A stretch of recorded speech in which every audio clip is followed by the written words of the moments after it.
Hello. What's up to the rest of y'all? Now listen.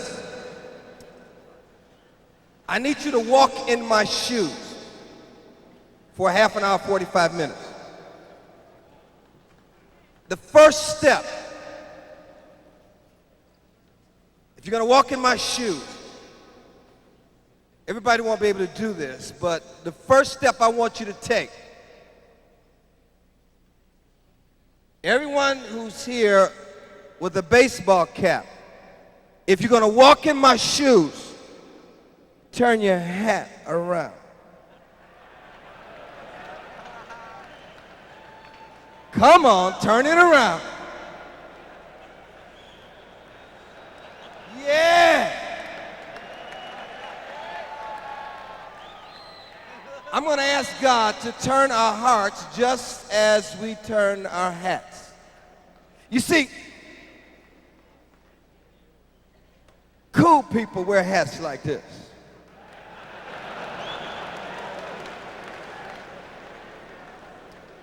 Most of you, all of your lives, you've walked around with your hats like this. Because you're comfortable with people who wear their hats like this. But I want you to wear your hat like this. That's sort of like what God began to say to me years ago,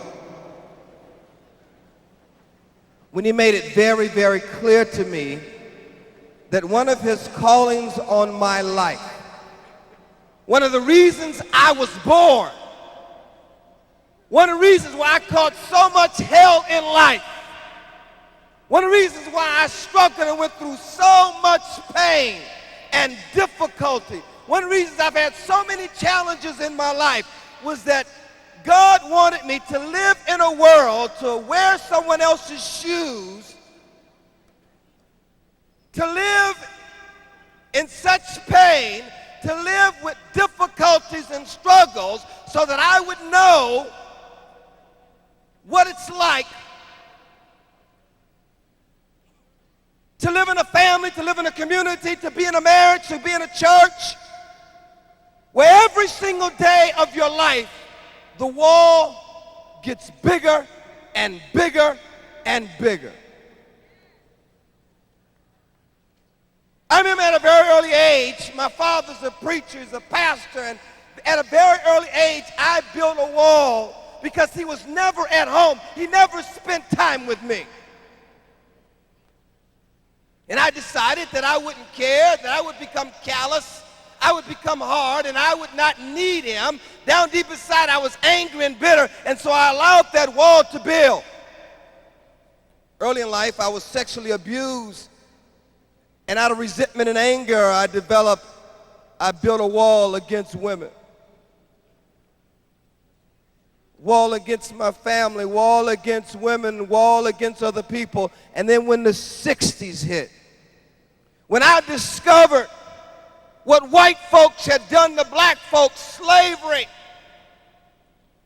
when it dawned on me that on Sunday morning in America at 11 o'clock, it's the most segregated, racist hour of the week, I became angry and bitter and mad at white folks. I couldn't understand how God could say that he loved me and cared for me, and he would give me an old man that rejected me and not spend time with me. He put me in his large family. He allowed me to be abused, and he allowed a race of people to mistreat my people. And I was angry and mad and militant in the 60s, and I wanted so bad to kill white folks for Jesus.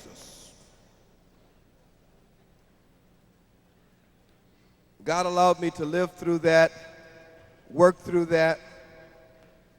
He allowed me actually literally for years to build walls. And I was very good at building walls. And then all of a sudden he kind of body slammed me and said, "Heyman, now it's time to bust the wall." And I want to talk to you in the next few minutes. I want to talk to you in the next few minutes because I would venture to say that most of you sitting in here have never wore your hats like this, and that's no surprise because you've never busted a wall either. Look at your neighbor and say, it's time to bust a wall.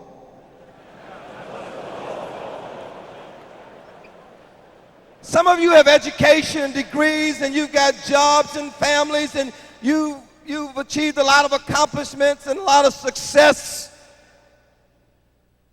But you don't know what it's like. You have not lived. You have missed out on the feeling, the rush, the thrill, the excitement when you bust down a wall. I mean, it's good stuff. I'm talking about when the wall is big and thick. It makes no difference whether you built it or I begin to discover that God's will on my life, that he had taught me, he was teaching me, he was raising me and growing me to bust the wall. And I just thank God. I just get all fired up every time I see a wall, because I was born to bust the wall. Brothers, it's time to bust a wall.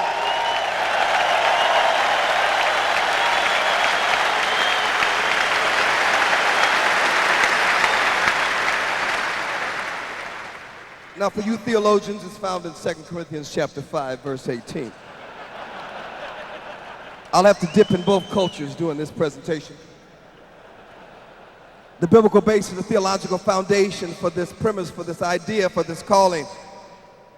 Paul says in 2 Corinthians chapter 5, verse 18, all this is from God, who reconciled us to himself. That reconciliation, that's like a theological word. You know what I mean? He says, God reconciled us to himself through Christ, and listen to this, and gave us the ministry of reconciliation. That's a nice theological promise keeper word. But in my hood, when you talk about reconciliation, you're talking about busting a wall. Okay? And so you've heard the reconciliation thing. Now it's time to what? That's what I'm saying. Now, listen, some of you old guys, you've been around a long time. You've never seen the righteous forsaken nor his seed begging bread.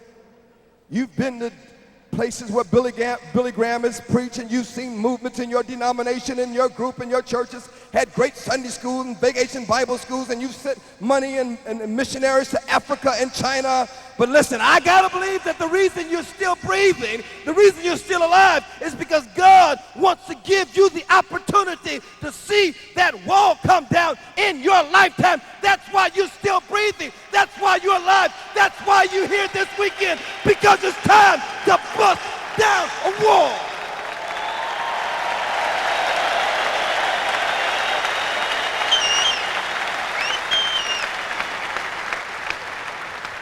Understand something though. You gotta understand something. This wall of racism, partiality, prejudice, it was in my life, it was in my heart, it was growing, it was thicker than the wall of China. I could stand up and sing and praise God, but down deep inside, I hated people in authority. I hated my parents. I hated women. I hated white folks. And that wall on the inside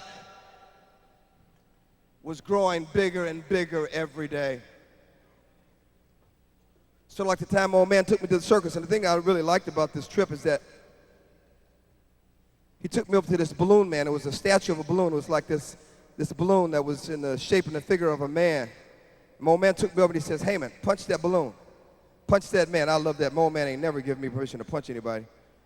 I punched that balloon, man. Every time I would hit it, it would flop down and get back up.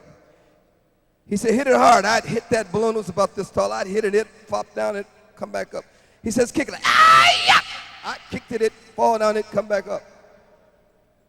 He says, hey man, why do you think that balloon keeps coming back up?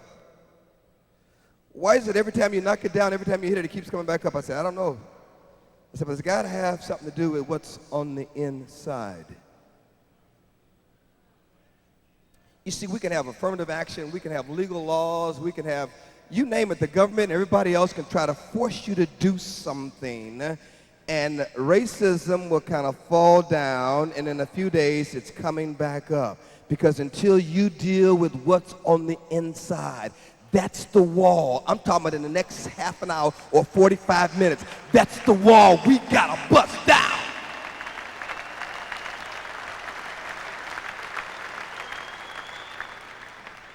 Paul calls it the ministry of reconciliation. I call it busting a wall. You see, there's a time to build and a time to break down. You need to understand, gentlemen, you need to understand, men, and particularly I want to talk just for a few minutes to you young folks, you younger teenagers.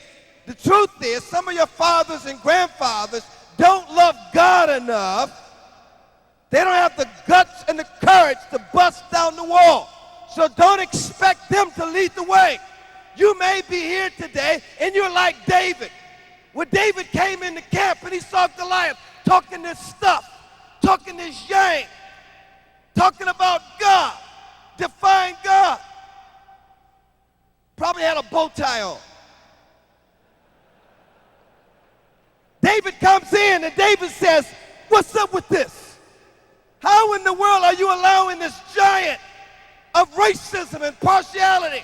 How are you allowing this to live in the hood, in the community, in the church, in your family?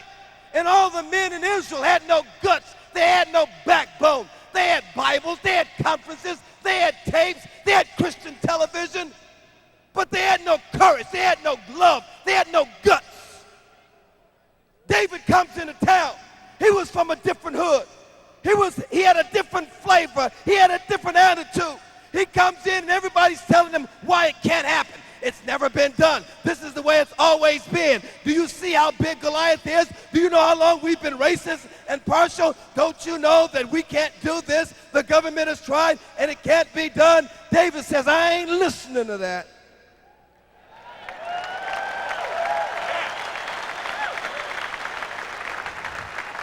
David says, listen, you're not talking to my old man Jesse. He's a great, successful man, but he's never busted a wall.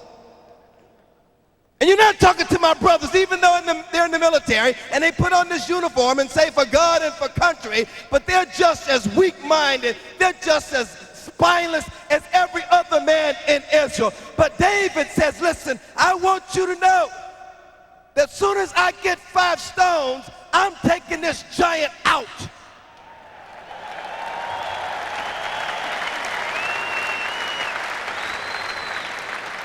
They did this little research, they did this little study.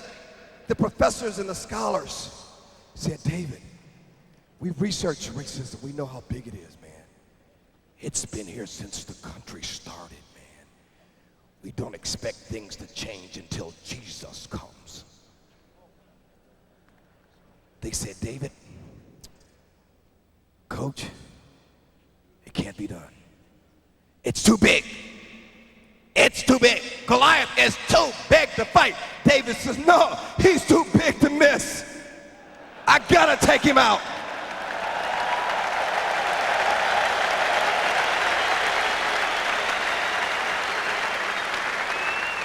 You see, if you're gonna bust the wall, man, if you're gonna bust the wall, if you're gonna bust the wall in your lifetime, I'm not impressed, God is not impressed with how many conferences and how much you tithe, this, that, and the other.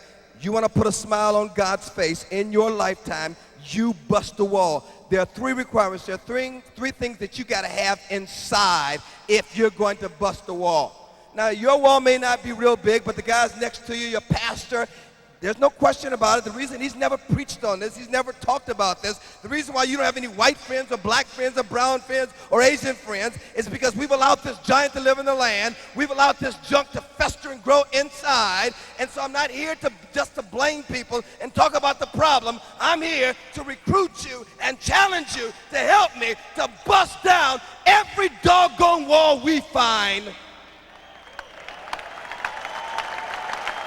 But here's what you got. Here's what it takes, gentlemen. Here's what it takes. Let me give you just a few ideas, and I'm speaking from experience.